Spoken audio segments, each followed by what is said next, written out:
ஐயா, ஆடாத்தோடை அப்படின்னு சொல்லக்கூடிய மூலிகை பக்கத்தில் நிற்கிறீங்க. மக்களுக்கு என்ன பலன்னு சொல்லுங்கய்யா. சொல்லிடுறோம். ஐயா, என்னாச்சு? சளி சாமி, சளி.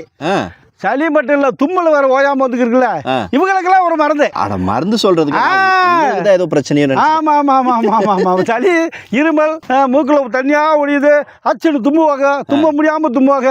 சளி பிடிச்சா சளியை பிடிச்ச மணி ஒரு பழமொழி வர சொல்லுவாங்க. அந்த மாதிரி அந்த சளியை நீக்கக்கூடிய அற்புதமான மருந்து ஆடாதோடை.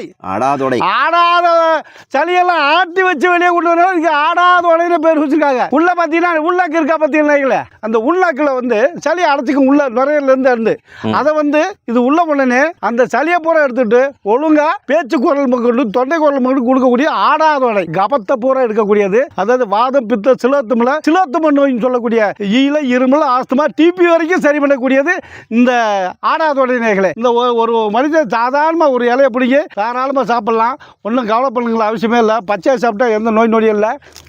ஆனால் கசப்புங்களையா? கசப்பு வந்து நோய் தீரல. ஒரு 100 கிராம் 200 கிராம் எடுத்துக்கோங்க. சூரணம் பண்ணிக்கோங்க. சூரணம் பண்ணி புட்டை விட செஞ்சுங்க பாலில். அது வெயிலில் காய வச்சு அதை அப்படியே வச்சுக்கோங்க. டெய்லி 1 டீஸ்பூன் 1 கிராமில் 2 கிராமுக்கு காலை, மதியம், நைட்டு உணவுக்கு முன்னாடி சாப்பிடுங்க. சளி காமா 6:30 மணிக்கு வெளியே வந்துடும். குரல் இனிமையாக வரும். நுரையல்ல நீர் கட்டாது.